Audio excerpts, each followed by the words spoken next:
Shalom Bapak Ibu, mari kita mulai doa pagi hari ini dengan membaca Amsal pasal 21.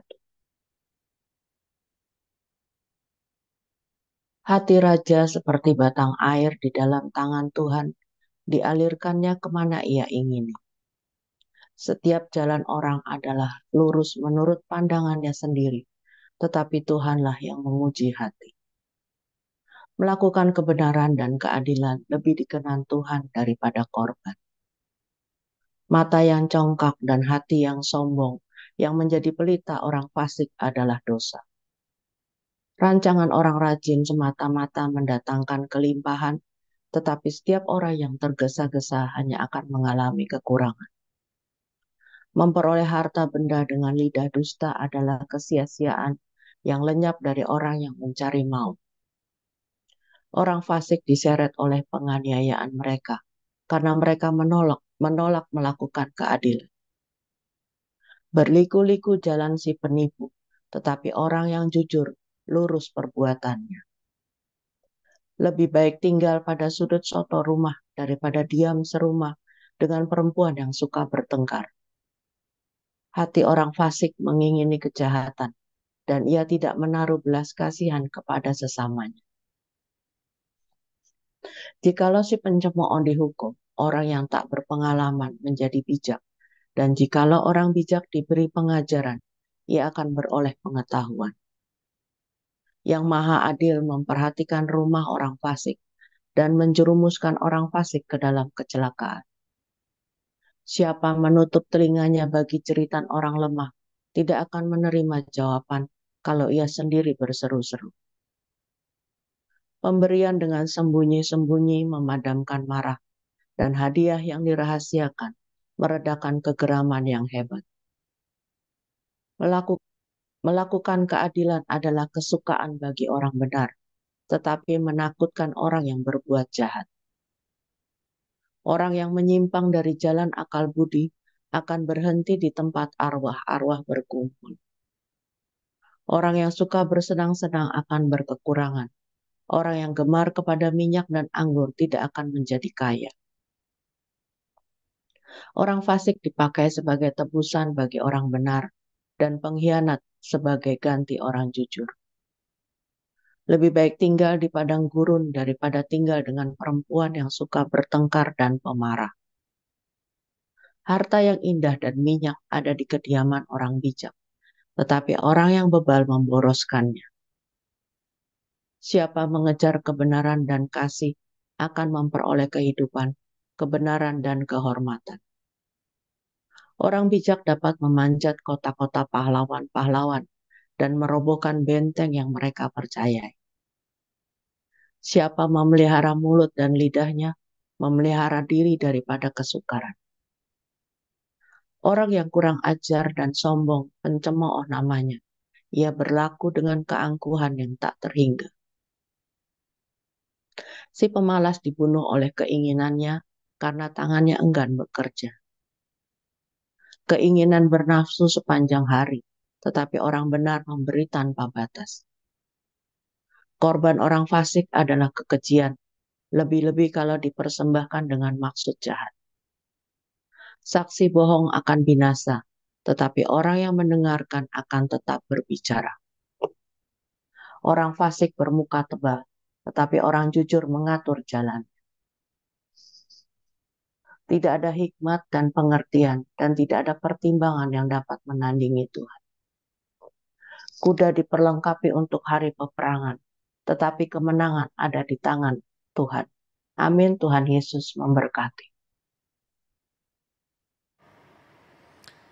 Haleluya, puji nama Tuhan Bapak Ibu.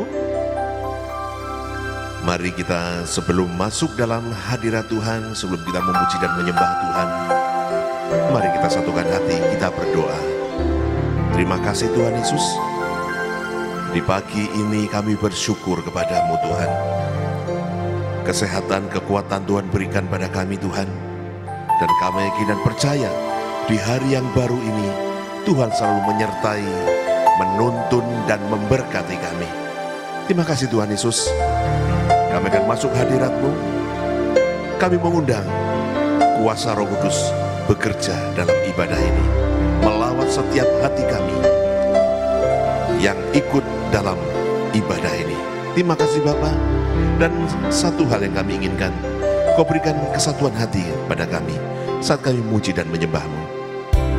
Kami masuk hadirat-Mu dengan ucapan syukur di dalam nama Tuhan Yesus. Haleluya. Amin. Haleluya. Seperti rusa Tuhan Yesus, kami ingin masuk dalam hadirat-Mu, mencari wajah-Mu. Haleluya.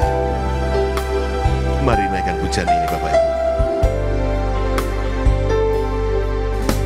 Seperti rusa rindu sungai-Mu, jiwaku rindu Engkau. Telah Tuhan hasrat hatiku, ku rindu menyembah-Mu. Seperti rusa, seperti rusa rindu sungai-Mu, jiwaku rindu Engkau. Kaulah Tuhan hasrat hatiku, ku rindu menyembah-Mu. Engkau kekuatan dan perisaiku, kepadamu rohku berserah. Kaulah Tuhan hasrat hatiku, ku rindu menyembah-Mu. Seperti rusa, naikkan pujian ini.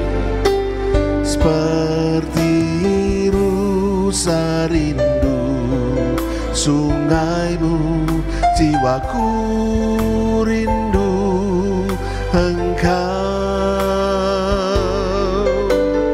Kaulah Tuhan hasrat hatiku, ku rindu menyembah-Mu. Engkau kekuatan dan perisaiku, kepadamu rohku berserah. Kaulah Tuhan hasrat hatiku, ku rindu menyembah-Mu.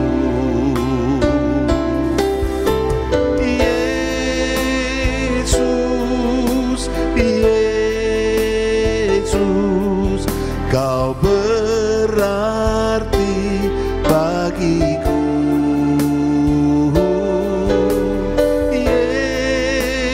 Yesus, Yesus, Kau segalanya bagiku. Katakan Yesus. Yesus, Yesus, Kau berarti bagiku. Yesus, Yesus, Kau segalanya bagiku. Seperti rusa, seperti rusa rindu sungai-Mu, jiwaku rindu Engkau. Kaulah Tuhan hasrat hatiku, ku rindu menyembah-Mu. Engkau kekuatan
Kau segalanya bagiku, Kau segalanya bagiku, Kau segalanya bagiku.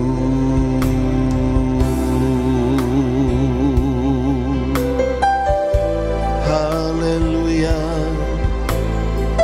Engkau segalanya bagi kami, ya Yesus. Kami bersyukur padamu, terima kasih atas semua kebaikan-Mu. Haleluya, terima kasih Tuhan, Engkau sungguh baik, Engkau amat baik. Haleluya,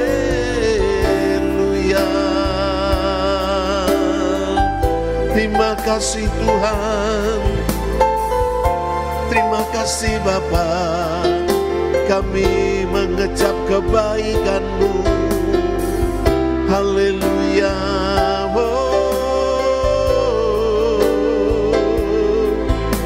terima kasih Bapa, terima kasih. Engkaulah gunung batuku, kota bentengku, Engkaulah keselamatanku. Haleluya,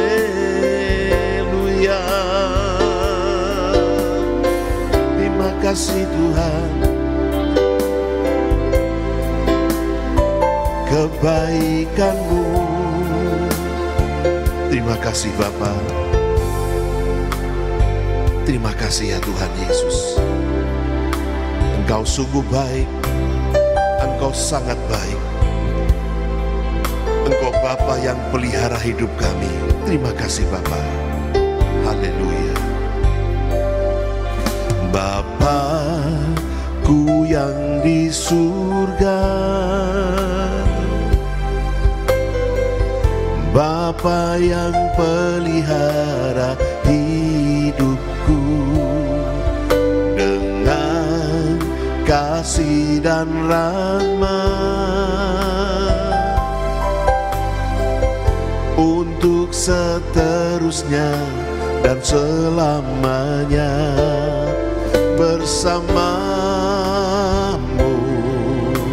Ku kan terbang tinggi bagai Raja Wali, dengan kekuatan sayapnya.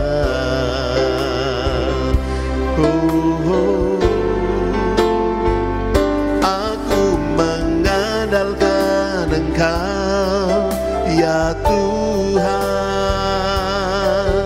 menaruh harapan hanya padamu. Engkau kekuatanku dan pelindunganku, berkat-Mu melimpah dalam hidupku. Aku mengandalkan Engkau, ya Tuhan,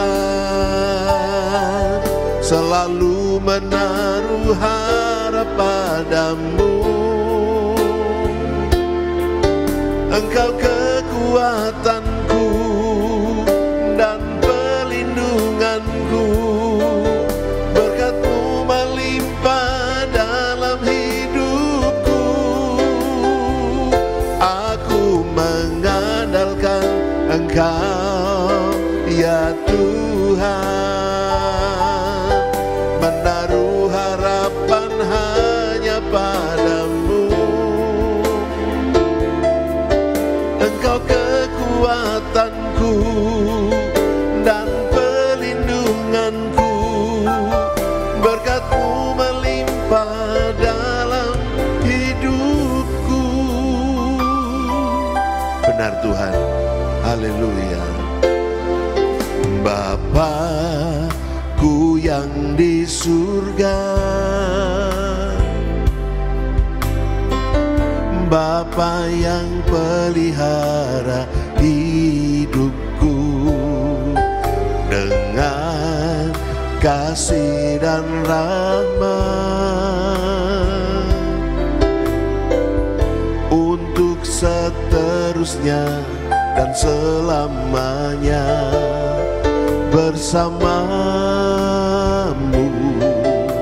Ku kan terbang tinggi bagai raja wali dengan kekuatan sayapnya.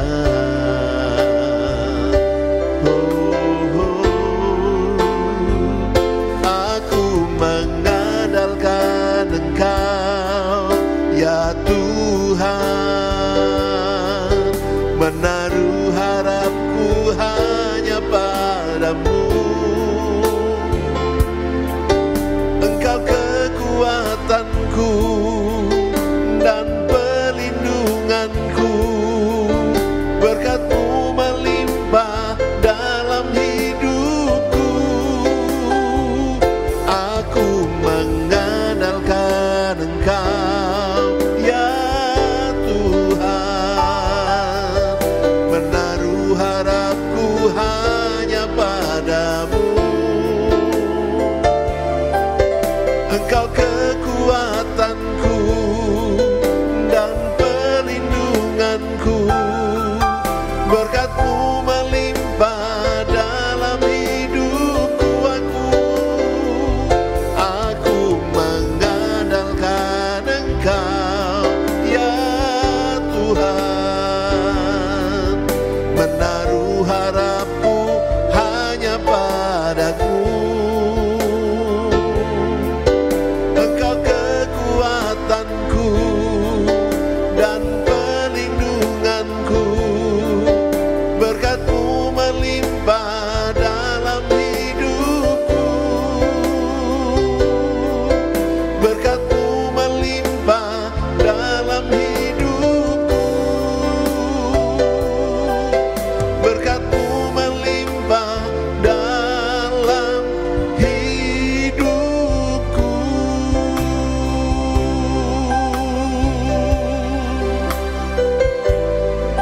Haleluya. Oh, terima kasih. Masuk dalam hadirat-Mu, menikmati kasih-Mu, menikmati berkat-berkat-Mu.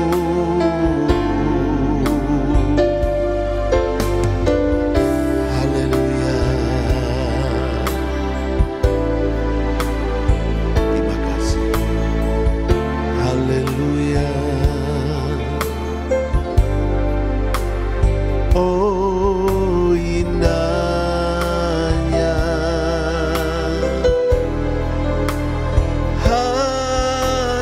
hadirat-Mu, kami bait-Mu,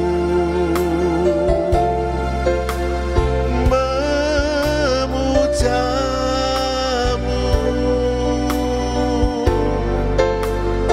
diberkati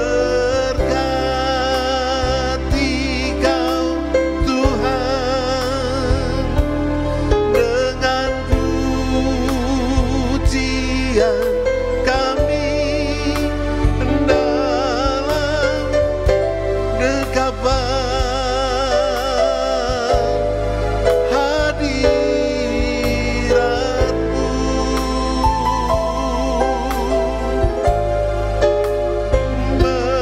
Memenuhi tempat ini.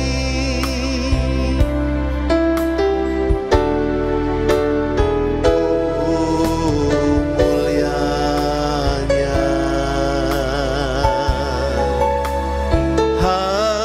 hadirat-Mu,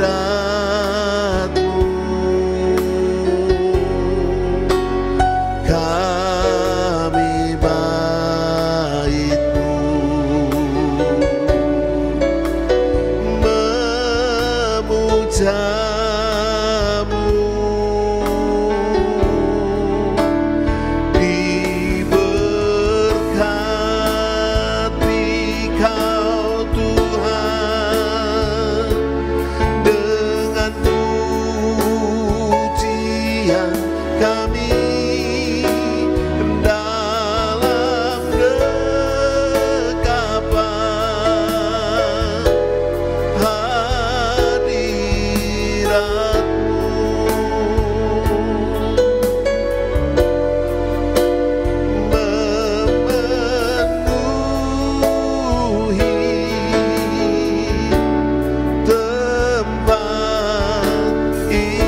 katakan oh indahnya,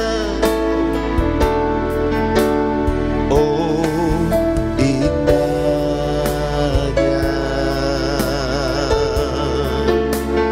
hadiratmu.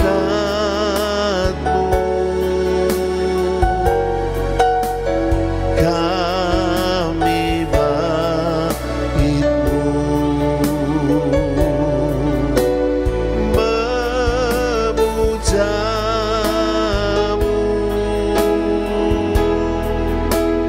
diberkati Kau Tuhan dengan pujian kami dalam dekapan hadiratmu.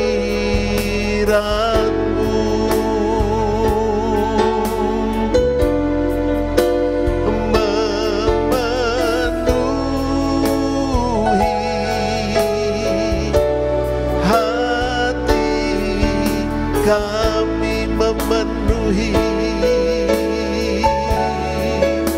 tempat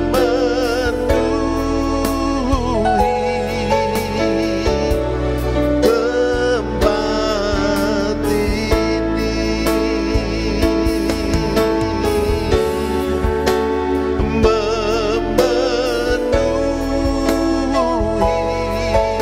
memenuhi hati kami.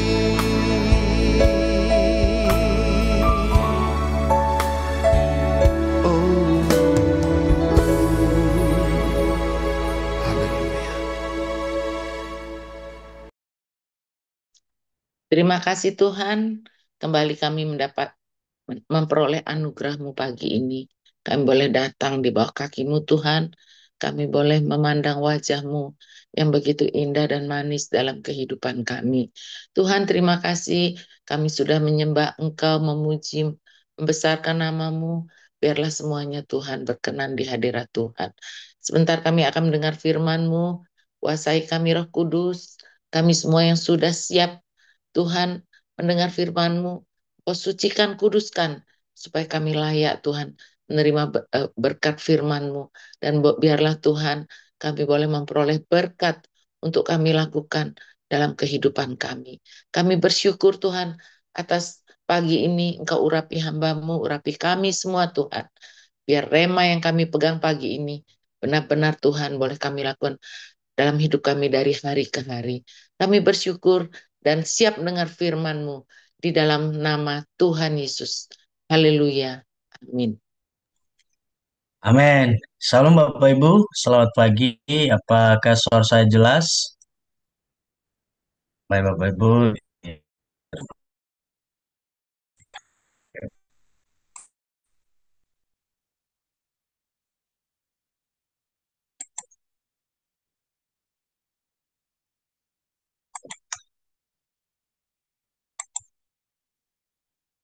Oke. Jadi pagi hari ini Bapak Ibu saya mengambil satu tema atau judul khotbah yang firman Tuhan yang saya sampaikan, yaitu kasih atau batu. Tentu ini dari kisah dalam Yohanes pasal 8 ayat 1 sampai 11. Tentu kita tahu apa kisah di dalam ayat ini, di dalam pasal ini, terutama di dalam perikop di pasal 8. Dan saya mengawali dengan firman Tuhan di dalam Yohanes pasal 8 ayat 7. Katakan sana, barang siapa di antara kamu tidak berdosa, hendaklah ia yang pertama melemparkan batu kepada perempuan itu. Tentu ini kisah bagaimana seorang perempuan yang dibawa di hadapan Tuhan oleh orang Farisi karena alasan berzina. Nah, di balik ini Bapak Ibu kita akan belajar apa yang harus kita lakukan dari kisah perempuan ini, dari tema yang saya berikan yaitu kasih atau batu. Yang pertama, semua manusia berdosa.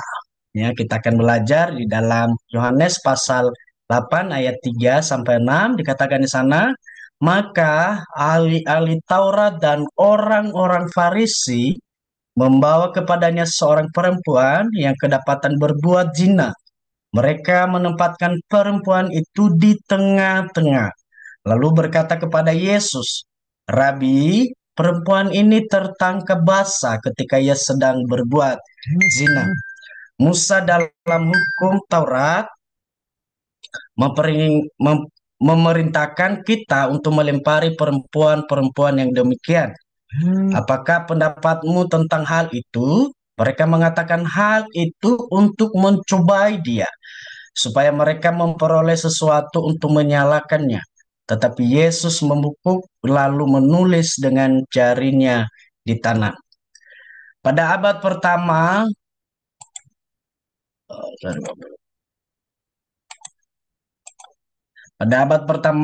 bangsa Yahudi di bawah penjajahan Romawi, namun secara keagamaan mereka ini tetap berpegang pada hukum Taurat. Dalam Taurat tentu dosa perzinahan hukumannya jelas dirajam dengan batu sampai mati. Seperti di dalam Imamat pasal 20 ayat 10 dan Ulangan pasal 22 ayat 22. Dan nanti kita akan belajar apa perbedaannya dari sana.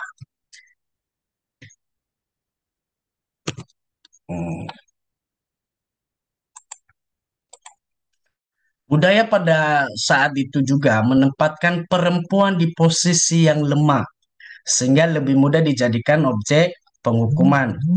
Di dalam kisah perempuan yang kedapatan berzina ini, kemunafikan manusia adalah menghakimi. Ya, kita tahu bahwa bagaimana orang-orang Farisi dan ahli Taurat ini mendasari alasan mereka ketika mereka berkata kepada Tuhan, ini kedapatan berzina, melakukan kesalahan, seharusnya sesuai dengan hukum Taurat harus dilempar batu. Jelas di dalam Ulangan pasal 22 ayat 22 menyebut jika seseorang laki-laki kedapatan tidur dengan seorang perempuan bersuami, maka keduanya harus dihukum mati. Kalau kita baca Bapak Ibu yang dibawa di hadapan Yesus dengan berdalih hukum Taurat, di satu sisi perlu kita bertanya, masa ada perempuan yang berzina tidak ada laki-lakinya? Kan begitu. Nah, ini adalah sesuatu sikap yang menunjukkan manusia ini atau orang-orang Farisi ini lupa bahwa ini menunjukkan sikap kemunafikan. Hanya di satu sisi bahwa ini kesalahan perempuan saja, tetapi di satu sisi kok ditutupi kesalahan per laki-laki. Kalau kita belajar ya tentang di dalam hukum hukum Taurat. Tetapi mengapa hanya perempuan yang dibawa? Ini karena memang hati manusia ini cenderung tidak adil. Karena di latar belakangnya dengan budaya saat itu orang Farisi dan ahli Taurat bahwa perempuan itu dianggap ya berada di posisi yang rendah, hanyalah laki-laki yang masih mendapatkan posisi yang lebih tinggi. Tentu ini mengajari kita juga Bapak Ibu bahwa kita tidak perlu membeda-bedakan orang, ya kita semua ini sama di hadapan Tuhan. Apalagi berbicara tentang kesalahan, ya sampai-sampai kita merendahin orang, kita tidak menganggap orang itu karena mungkin karena satu sisi dengan suku yang berbeda dengan kita itu sangat-sangat disayangi kalau kita melakukan hal itu. Ahli Taurat dan orang Farisi membawa perempuan ini kepada Yesus bukan karena mereka benar-benar membela kesucian hukum Allah, tetapi untuk menjebak Yesus. Seakan-akan orang Farisi dan ahli Taurat ini menunjukkan bahwa keseriusan mereka bagaimana hukum Taurat itu harus dijaga, harus benar-benar dihidupi. Tetapi di balik itu semua hanyalah tujuannya mereka menjebak Yesus. Kalau kita baca sebelum pasal 8 ini, ada satu kisah bagaimana mereka itu sedang mencari celah supaya Yesus ini ditangkap. Ada hal yang menarik. Jika Yesus berkata ketika oleh Farisi ini, orang Farisi dan ahli Taurat membawa perempuan ini kepada Yesus. Jika Yesus saat itu berkata, bebaskan dia, maka ia dianggap melawan hukum Taurat. Dan jika ia berkata rajam dia, maka ia bisa dituduh melawan hukum Romawi yang melarang eksekusi mati tanpa izin. Jadi kita bisa membayangkan Bapak Ibu dalam kisah yang dicatat di dalam Yohanes pasal 8 ini ayat 1 sampai 11 khususnya perempuan yang berzina ya kedapatan berzina dibawa ke hadapan Yesus bukan serta-merta mereka ini menjaga, menerapkan hukum yang berlaku, tetapi hanya tujuan menjebak Yesus. Ini adalah kecenderungan hati manusia yang suka melakukan hal-hal yang seakan-akan kelihatannya baik, tetapi ujung-ujungnya tidak benar. Ya, sebelum kita menunjukkan kesalahan orang, lebih baik kita harus mengingat bahwa semua manusia telah berbuat dosa dan telah kehilangan kemuliaan Allah. Ahli Taurat dan orang Farisi yang lupa tentang hal ini, bahwa tidak ada manusia yang benar. Semua manusia berdosa. Di dalam Roma pasal 3 ayat 23, kita semua ini orang berdosa, Bapak Ibu.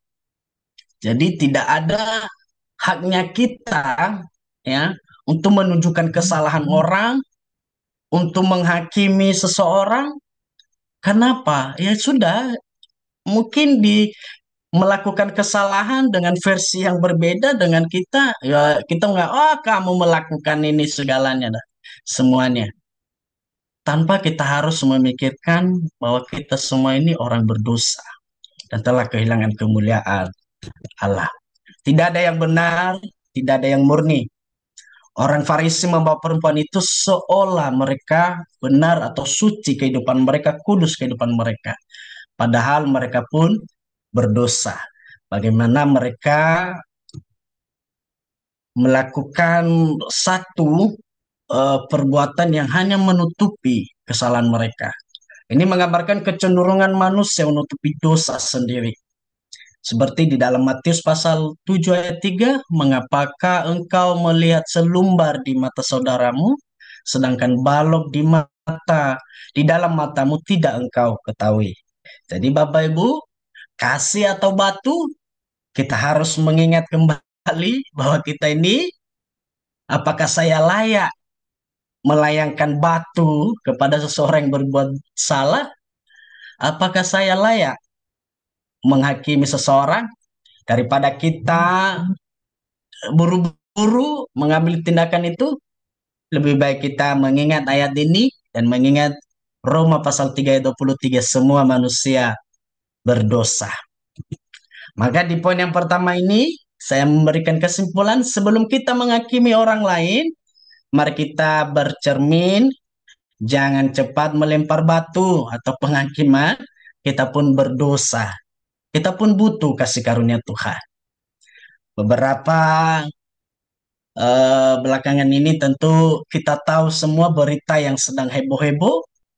Banyak orang-orang yang berpendapat seakan-akan ya lepas dari benar atau salahnya, tetapi cukup menyayangi sekali. Satu, lebih mudah orang berpendapat tanpa mengetahui dulu kebenarannya.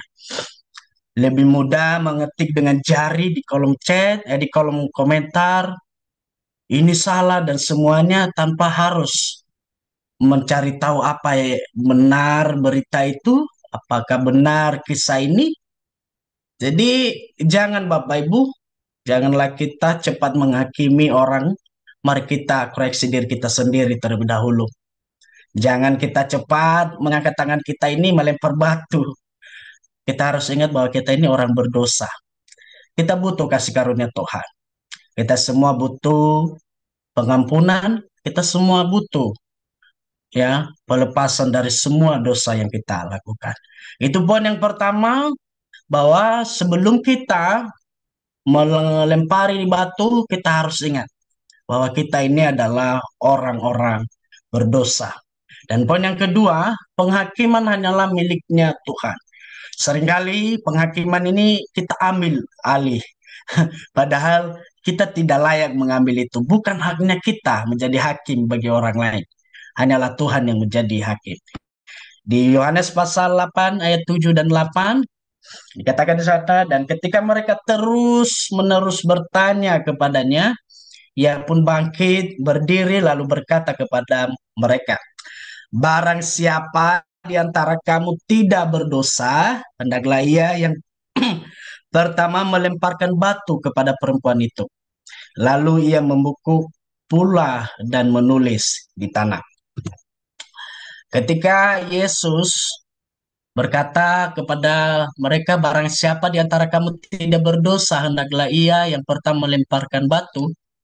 Saat itu juga semua orang menyadari kesalahan mereka. Yang menjadi pertanyaan, kenapa sebelumnya menyadari bahwa tindakan ini sudah salah, motivasinya juga sudah salah, tujuannya mereka hanya menjebak Yesus. Kenapa harus keluar kata-kata ini?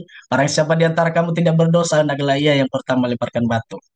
Bapak Ibu, seringkali juga kita sebelum diingatkan, ya kita nggak sadar-sadar. Kita cepat menghakimi tanpa menyadari dulu, tanpa kita mengoreksi diri dulu. Suatu ketika saya ketemu dengan teman-teman saya, ya bicara tentang pelayanan sampai-sampai karena sudah lama, eh, panjang ceritanya, dan tiba di pembahasan hidup lama. Jadi ada yang katakan, dulu saya melakukan ini, saya melakukan ini. Dulu seperti juga saat saya gini-gini. Dan eh, ya saya hanya memperhatikan saja Bapak Ibu. Jadi satu hal yang saya sampaikan, kita tidak perlu bangga dengan itu dan kita juga tidak perlu menghakimi orang.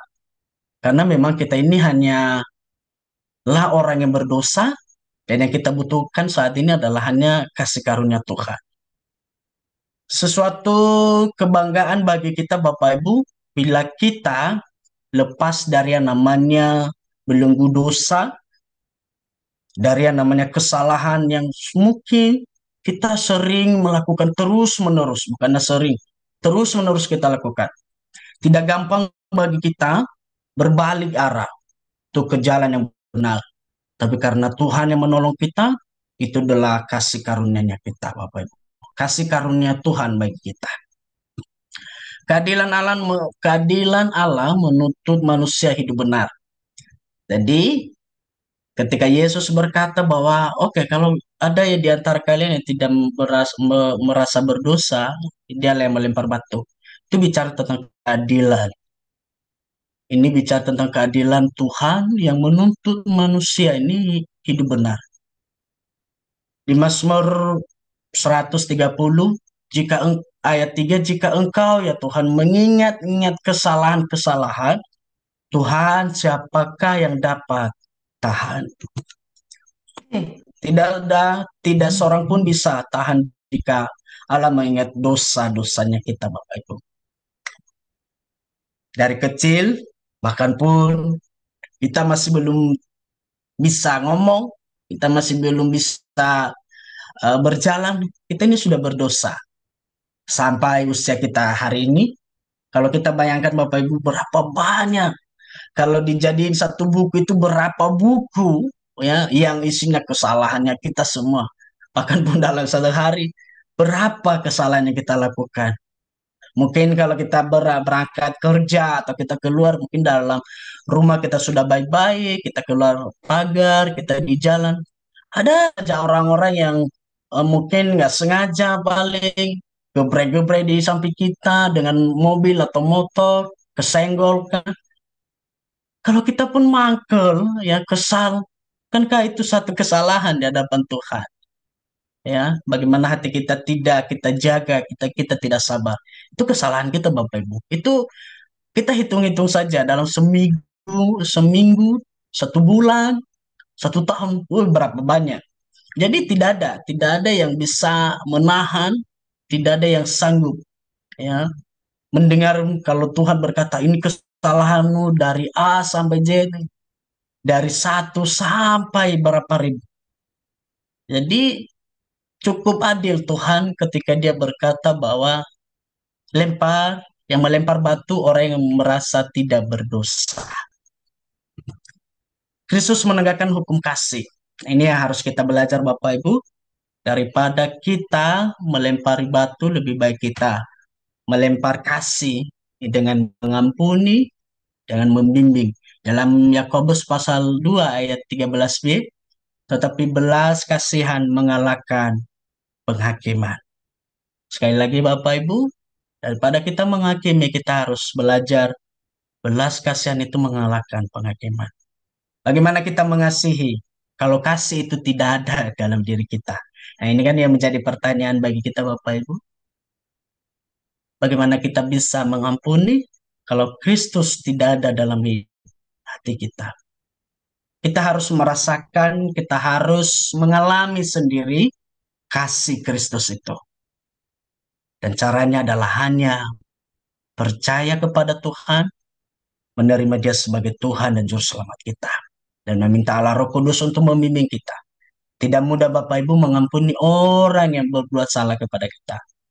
Tidak mudah memaafkan orang yang mengecewakan kita, menipu kita, memberikan kesalahan yang bukan kesalahan kita, menuduh kita dan segala macam, tidak mudah. Tapi kalau kita ada di dalam kasih, maka yang namanya penghakiman itu tidak ada. Dalam arti bahwa kita tidak mudah menghakimi. Ya, kita sudah hidup dalam kasih, kita hanya bagiannya kita hanya mengampuni dan mengasihi. Kasih yang Yesus tunjukkan lebih kuat dari lemparan batu yang siap melayang.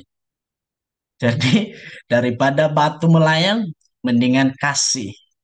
Itulah yang Tuhan tunjukkan kepada orang-orang Farisi, kepada ahli Taurat. Daripada engkau merancam batu perempuan ini, yang hanya motivasinya hanya menjebak, lebih baik kasih. Satu sisi Tuhan menunjukkan kepada kita semua saat itu, Yesus mencoba menunjukkan bahwa kasih di atas segalanya.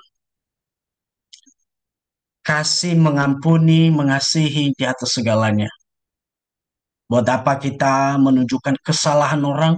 Sama artinya buat apa orang-orang Farisi ini ahli Taurat berusaha sekuat tenaga mereka mempertahankan nilai-nilai hukum Taurat, tetapi di dalamnya tidak ada kasih, buat apa? Hanya membuang-buang waktu saja, bahkan pun menambah dosa di hadapan Tuhan. Maka di dalam poin yang kedua ini saya menyimpulkan dalam menghadapi kesalahan orang lain, kita pun punya pilihan.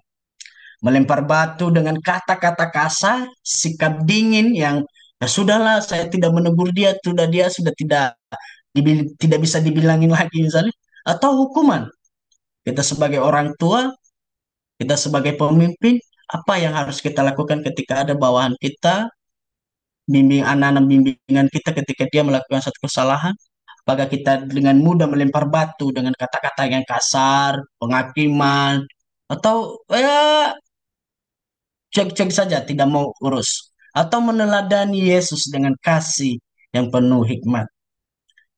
Kita harus belajar di poin yang kedua ini, kita harus belajar ketika kita diperhadapkan dengan kasus-kasus seperti ini, kita melihat, kita mengetahui ada orang yang berbuat salah, dosa, lebih baik kita mengasihi dalam arti bahwa janganlah kita menghakimi.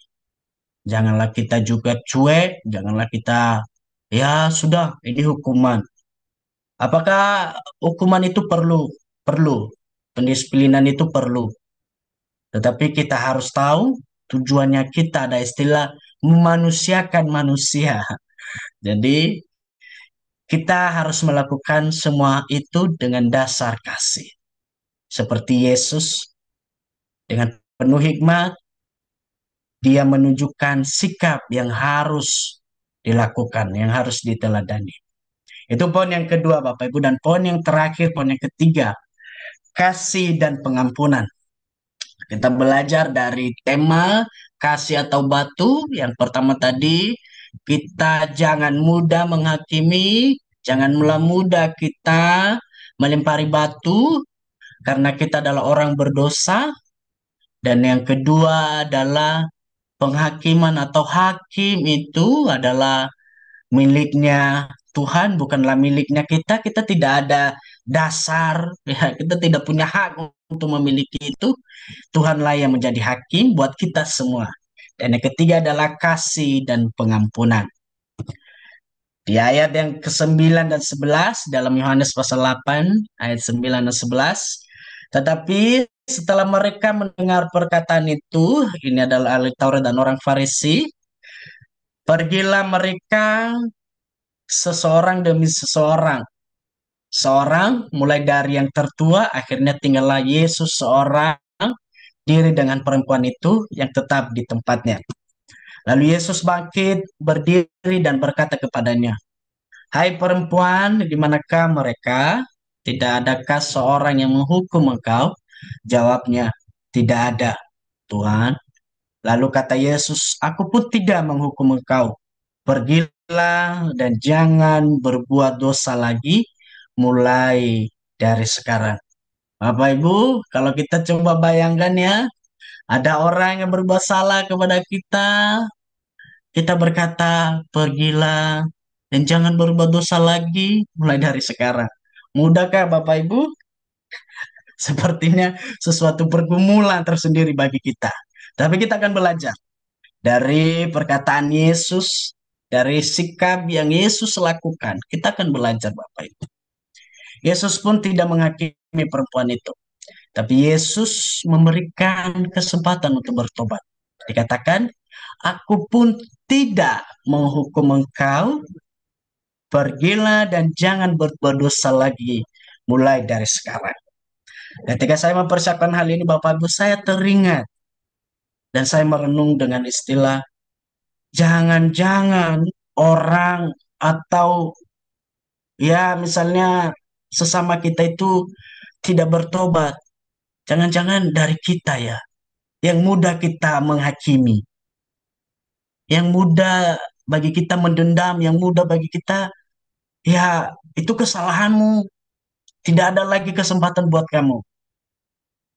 Saya merenung Bapak Ibu, Tuhan jangan-jangan ya, mungkin orang-orang yang di sekitar saya ini yang masih suka melakukan kesalahan, yang masih bergumul di dalam dosa, mungkin karena sikap menghakimi dari orang-orang yang merasa dirinya sudah benar, dia tidak ada kesempatan untuk bertobat. Tapi Yesus memberikan kesempatan buat perempuan itu. "Aku tidak menghakimi, aku tidak menghukum engkau. Pergilah, tapi jangan berbuat dosa lagi." Ini sesuatu hal yang cukup memberikan bagi kita satu pencerahan Bapak Ibu bahwa kita harus belajar dari Yesus bagaimana yang namanya kesempatan untuk bertobat itu ada. Yesus memberikan kesempatan baru bukan untuk mengulang dosa, tetapi untuk hidup dalam pertobatan. Perempuan yang kedapatan berzina yang dibawa di hadapannya, dia tidak menghakimi, bahkan pun dia tidak berkata di dalam ayat yang kita baca tadi, kenapa melakukan hal itu? Kenapa sampai harus berbuat seperti itu? Tidak. Dia hanya berkata, jangan berbuat dosa lagi. Aku pun tidak menghukum engkau. Kasih Allah menutupi banyak dosa. Jelas dalam 1 Petrus pasal 4 ayat 8, kasih menutupi banyak sekali dosa. Kasih Kristus tidak menutup mata terhadap dosa, tetapi menutupnya dengan pengampunan. Sekali lagi saya ulangi, kasih Kristus tidak menutup mata terhadap dosa dalam arti bahwa Tuhan tidak menutup matanya dari segala kesalahannya kita, Semua apa yang kita lakukan terang-terangan di hadapannya, tetapi dia menutupinya dengan pengampunan. Bapak Ibu, kalau kita coba lakukan, terapkan dalam hidup kita ini, janganlah kita tahu ada orang yang bersalah kepada kita, ada orang yang berbuat dosa. Mata kita mungkin pun melihat, mata kita melihat apa yang dia lakukan, telinga kita mendengar cerita apa yang dia lakukan. Kalau kita menutupinya dengan pengampunan, saya rasa yang namanya komunitas, yang namanya keluarga, itu cukup ya harmonis lah Bapak Ibu. Tidak ada yang namanya perpecahan, tidak ada yang namanya saling menghakimi. Itulah yang menjadi pesan bagi kita. Mari kita meneladani Kristus di dalam hal menanggapi kesalahan orang, ya dosa yang tidak berkenan di hadapannya sebenarnya, berzina. Itu bukan sesuatu hal yang ringan-ringan, tapi sesuatu kesalahan yang cukup fatal. Pengampunan membawa jalan menuju pemulihan, membuka jalan untuk pemulihan. Sejauh timur dari barat, demikianlah jauhnya daripada pelanggaran kita, Bapak Ibu. Jadi, kasih Tuhan itu cukup luas bagi kita, cukup dalam, cukup besar lah bagi setiap kita. Allah tidak sekedar menunda hukuman, dia juga adil, tetapi benar-benar menghapus dosa kita. Dia mengampuni semua kesalahan kita, bahkan perempuan itu juga diampuni. Hidup baru dalam Kristus adalah bukti bahwa kita ini adalah ciptaan baru. Yang lama sudah berlalu, sesungguhnya yang baru sudah datang. Jadi Bapak Ibu, kalau kita pernah berada di dalam satu posisi yang berdosa, janganlah kita kembali ke sana. Janganlah kita melakukannya lagi. Kita harus tahu bahwa kita sudah ada di dalam Tuhan. Biarlah yang lama sudah berlalu, biarlah berlalu Bapak Ibu. Tapi yang baru sesungguhnya sudah datang. Kasih Kristus bukan hanya mengampuni tetapi juga mengubahkan. Banyak kisah, bahkan pun setiap pribadi kita juga mengalami hal ini. Bagaimana dulu kita melakukan kesalahan yang senang melakukan kesalahan. Bagi kita kalau sehari itu tidak melakukan yang namanya dosa itu, aduh rasanya ada yang kurang. Tetapi ketika kita ada di dalam Kristus, jauh lebih damai, jauh lebih bersukacita lagi. Ya, ada satu perubahan dalam hidup kita. Itu yang harus kita ingat, Bapak Ibu. Maka dengan kesimpulan ya poin yang ketiga ini, kasih Kristus yang kita terima seharusnya mendorong kita untuk tidak lagi hidup dalam dosa, tapi menjadi saksi, kasih, dan pengampunan bagi orang lain. Daripada saya melempar batu, lebih baik saya menjadi saksi kasih. Daripada saya melempar batu, lebih baiklah saya mengampuni. Daripada saya melempar batu dengan penghakiman, mendingan saya membimbing orang ini, menunjukkan ini yang benar, ini yang harus dilakukan. Kita mendukung di dalam doa misalnya. Ada saja Bapak Ibu, ada orang-orang yang mungkin Bapak Ibu pernah ketemu, ada yang minta didoakan. Doakan saya ya, ini satu pergumulan bagi saya susah melepaskan ini. Kita mendoakan Bapak Ibu. Itu satu bukti bahwa kita ini menjadi saksi. Daripada kita, misalnya ada orang yang bercerita, ini saya susah, secara ekonomi susah, saya susah dan makanya saya mencuri. Lalu kita berkata, kamu malas kerja, aduh. Itu beda cerita lagi Bapak Ibu. Bagi dia bukan satu solusi. Ya, ada satu kesalahan yang semakin ditekan ya maka hasilnya tidak baik. Lebih baik kita mengasihi. Lebih baik kita menjadi saksi, mengampuni, menasihati, memberikan solusi, dan meneladani Kristus. Maka dari keseluruhan kasih atau batu, kita harus mengingat lebih baik kita menerapkan yang namanya hukum kasih. Janganlah mudah bagi kita untuk melayakkan batu, dalam arti janganlah mudah bagi kita, cepat-cepat bagi kita untuk melempar batu kepada orang lain.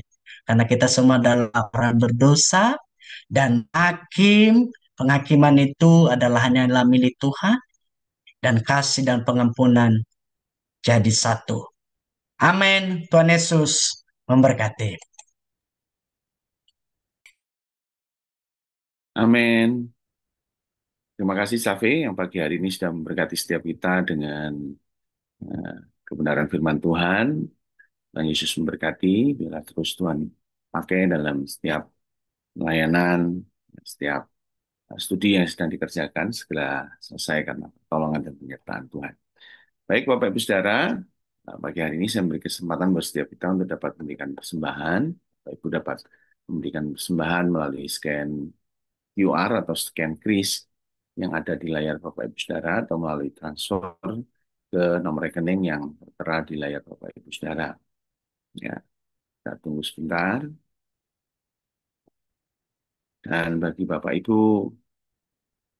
yang memiliki pokok-pokok pergumulan, Bapak Ibu dapat menuliskan pokok-pokok pergumulannya melalui kolom chat yang ada di Zoom maupun kolom live chat yang ada di YouTube bagi Bapak Ibu yang mengikuti doa pagi hari ini melalui YouTube. Dan nanti di akhir dari doa pagi ini, Gembala akan mendoakan setiap pokok-pokok pergumulan dari Bapak Ibu Saudara. Noel, bagaimana? Apakah bisa tampil slide-nya?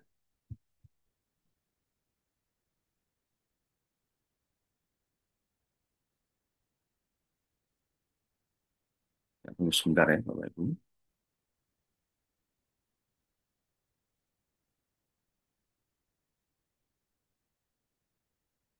Nah, serangkaian pengumuman yang mungkin kita perlu perhatikan, Bapak Ibu Saudara. Eh, Hari ini, hari Kamis, Bapak Ibu Saudara, tanggal 21 Agustus. Kegiatan dari HFC Kota yang terdekat adalah besok, hari Jumat, ada ibadah senior club. Bapak Ibu jam setengah 4. Jadi bagi Bapak Ibu yang berusia 60 tahun ke atas, silahkan hadir di dalam ibadah senior club ini. Dan eh, kita akan bersama-sama memuji menyembah Tuhan dan bersekutu di dalam ibadah senior club ini. Lalu hari Sabtu, Bapak Ibu Saudara, jam 10 ada doa puasa. Bapak Ibu bisa hadir bersama-sama, kita akan merendahkan diri bersama-sama untuk berpuasa, kita berdoa untuk bangsa dan negara kita, untuk gereja kita, dan untuk pergumulan pribadi kita. Lalu juga di hari Sabtu ini ada ibadah Youth Pro X dalam rangka kemerdekaan, menjadi catatan buat setiap kita, pukul 17, Bapak Ibu Saudara. Jadi bagi Bapak Ibu yang memiliki putra dan putri, silakan mendorong untuk bisa hadir dalam ibadah Youth Pro X dalam rangka kemerdekaan. Kita akan bersama-sama fellowship, juga ada game-game ya, berkenaan dengan kemerdekaan. Jadi silahkan Bapak Ibu bisa mendorong putra dan putrinya hadir dalam ibadah Youth Pro X dalam rangka kemerdekaan. Lalu mengingatkan juga masih ada menara doa Bapak Ibu hari ini ya, jam 12. Silakan hadir dalam menara doa untuk kita bersama-sama eh, menaikkan syafaat kita untuk bangsa dan negara, untuk gereja kita, untuk kota kita, juga untuk pergumulan kita secara pribadi. Baik Bapak Ibu Saudara, itu saja pengumuman yang bisa saya sampaikan. Sebentar kita akan menaikkan syafaat kita untuk bangsa dan negara. Jadi, sebelumnya kita naikkan pujian terlebih dahulu. Eh, Silahkan tim PAW, Tuhan Yesus memberkati. Sepertinya masih ada masalah. Mungkin Ibu Yenjun bisa langsung berdoa menaikkan syafaat. Terima kasih Tuhan atas firman yang sudah kami dengarkan. Kami bersyukur Tuhan, kami mau meneladani Engkau Tuhan Yesus dalam kehidupan kami. Kami mau mengampuni Tuhan, kami mau memberikan kasih karena Engkau sudah lebih dulu mengampuni kami, karena Engkau lebih dulu mengasihi kami. Kami bersyukur dan berterima kasih. Biarlah Tuhan Engkau pakai Safe Tuhan lebih lagi di dalam melayani Engkau. Engkau berkati hidupnya Tuhan, pekerjaannya, kesehatannya, apa yang dikerjakan Tuhan buat berhasil. Terima kasih Tuhan. Pagi ini kami berdoa buat bangsa dan negara kami. Mari Tuhan, Engkau senantiasa melawat bangsa dan negara kami. Kami percaya kasih Tuhan besar atas kehidupan bangsa dan negara kami. Kau berkati setiap pemimpin kami, Bapak Presiden Prabowo, Gibran, jajaran menteri kabinetnya Tuhan, DPR, MPR, TNI, Polri, semua Tuhan Engkau berikan hikmat-Mu dari yang tertinggi hingga yang terendah Tuhan, dari kota hingga pelosok desa. Kau beri roh takut akan Tuhan, Kau beri hati hamba, Kau beri hati mengasihi bangsa ini. Benar-benar mereka boleh bekerja dengan sungguh-sungguh Tuhan untuk kemakmuran, keadilan, dan kebaikan bagi bangsa dan negara kami Indonesia. Jauhkan bangsa kami Tuhan dari bencana malapetaka, Engkau lindungi bangsa kami Tuhan, Engkau benar-benar eh, berikan Tuhan hujan pertobatan juga bagi bangsa ini. Melalui kehidupan kami umat-Mu Tuhan, anak-anak-Mu Kau jadikan kami sebagai saksi-Mu untuk memperlebar kerajaan Allah di muka bumi ini, terutama di Indonesia. Kami berdoa juga Tuhan buat kota Surabaya, Kau berkati kota kami, beri kedamaian, ketentraman, kesejahteraan. Setiap pemimpin Tuhan, Engkau berikan juga Tuhan memimpin bangsa ini dengan sungguh-sungguh. Kau berikan kerukunan kepada kami setiap bangsa Indonesia ini. Jauhkan dari intoleransi, jauhkan dari orang-orang yang berniat berbuat jahat Tuhan. Biar bangsa ini menjadi bangsa yang damai, bangsa yang sejahtera, makmur senantiasa. Terima kasih Tuhan, kami juga berdoa buat gereja kami Happy Family Center. Berkati gereja kami Tuhan, berkati hamba-hambamu. Kami berdoa Tuhan buat Ibu Gembala kami, Ibu Agnes Maria, Engkau beri otoritasmu Tuhan atas HFC, Engkau beri dia Tuhan eh, eh, kemampuan Tuhan untuk memimpin HFC ini terus Tuhan di dalam kehidupannya untuk kebaikan daripada gereja kami. Tuhan, Engkau tolong Tuhan gereja HFC Kota ibadah-ibadah yang sudah ditentukan dari ibadah minggu 3 kali ada ibadah raya, ibadah diakonia, doa pagi membangunkan fajar, family cell, ladies, youth, pro X, ibadah doa puasa. Tuhan Kau kirim jiwa-jiwa dari utara, selatan, timur, barat, dari tengah kota. Penuhkan setiap bangku-bangku yang sudah disediakan pelayan-pelayan-Mu di gereja HFC ini Tuhan. Beri hati sungguh-sungguh di dalam melayani Engkau. Benar-benar Tuhan, kami melayani Tuhan dengan hati yang tulus, hati yang ingin Tuhan eh, mengasihi Engkau karena Engkau sudah mengasihi kami. Kami bersyukur pagi ini Tuhan, setiap gembala Tuhan yang sudah ada Tuhan di cabang-cabang gereja, Engkau juga berkati, Engkau beri Tuhan hikmat dan marifat yang baru setiap hari, supaya kami umat-Mu Tuhan dipuaskan melalui firman yang yang dibawakan oleh setiap hamba-Mu. Kami bersyukur senantiasa Tuhan, Kau sungguh baik, sangat baik, teramat baik. Kau sungguh Tuhan tidak membiarkan orang-orang yang rindu akan Engkau. Engkau yang akan puaskan, Engkau yang akan lindungi, Engkau yang akan jaga, Engkau yang akan bela. Kami bersyukur Tuhan dan berdoa hanya di dalam nama Tuhan Yesus. Haleluya. Amin. Terima kasih Tuhan Yesus, Engkau mendengarkan doa-doa syafaat yang kami panjatkan bagi bangsa, negara, bagi kota, bagi gereja-gereja dimanapun berada, Tuhan Yesus.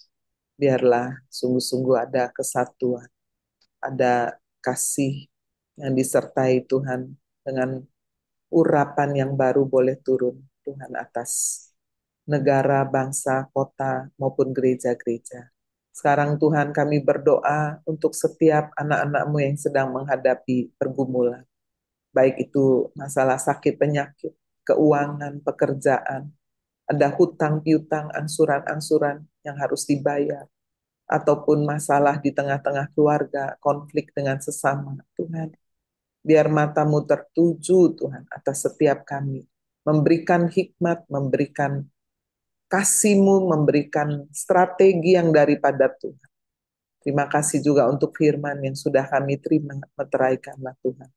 Biar Tuhan memberikan jalan keluar yang terbaik bagi setiap persoalan anak-anak-Mu yang sedang dihadapi. Sekarang kami berdoa Tuhan bagi mereka yang sedang sakit dan sedang dalam pemulihan sakit penyakit, biar Tuhan Yesus menyembuhkan, memulihkan dengan kuasa bilur Yesus, untuk Ibu Elin, untuk Diki, untuk Ibu Erni yang di Jakarta, untuk Pak Sujono. Kami doa Tuhan untuk Dina, kakak daripada Ibu Yani, untuk kakak ipar daripada Ibu Leli. Kami mohon Tuhan biar sungguh-sungguh perkenananmu, minta kesembuhan mujizat di dalam nama Tuhan Yesus.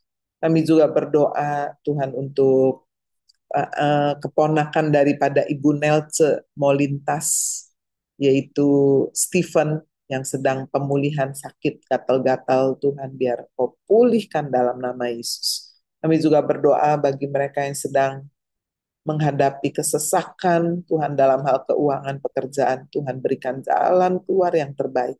Kami berdoa Ibu Cecilia yang akan menjual rumahnya, Tuhan kami berseru dan kami percaya Tuhan punya cara, Tuhan punya waktu yang tepat mempertemukan Tuhan dengan pembeli yang baik. Terima kasih Tuhan Yesus.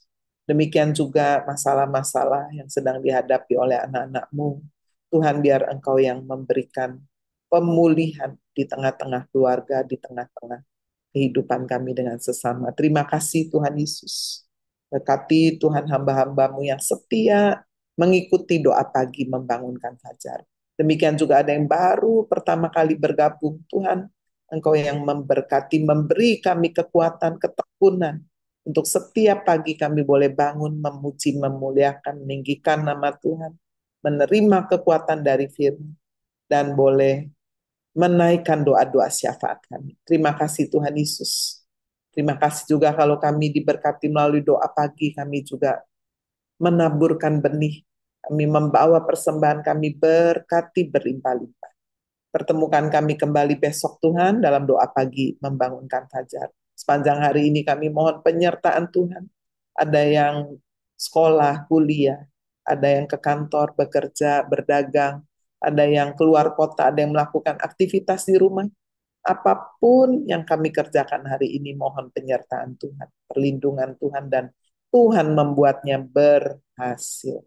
Terima kasih Tuhan Yesus. Mari Bapak Ibu kita angkat kedua tangan kita dan menerima berkat Tuhan. Bapak Ibu saudara yang dikasihi Tuhan Yesus Kristus, terimalah berkat yang melimpah dari Allah Bapa di surga. Kasih karunia dari Tuhan Yesus Kristus, pertolongan, penghiburan, kekuatan dari Allah Roh Kudus turun menyertai Bapak Ibu saudara mulai hari ini sampai Maranatha. Tuhan Yesus datang kembali kali yang kedua. Haleluya. Di dalam nama Tuhan Yesus Kristus, mari kita semua yang percaya kita berkata, amin. Terima kasih, Saverius, Dulo, sudah memberkati dan menguatkan kita. Demikian juga yang sudah bergabung. Kita ketemu besok ya, semua yang sudah melayani juga hari ini. God bless you all. Terima kasih Pak Safir, Tuhan memberkati selalu. Terima kasih Pak Agnes, Tuhan memberkati selalu. Amin.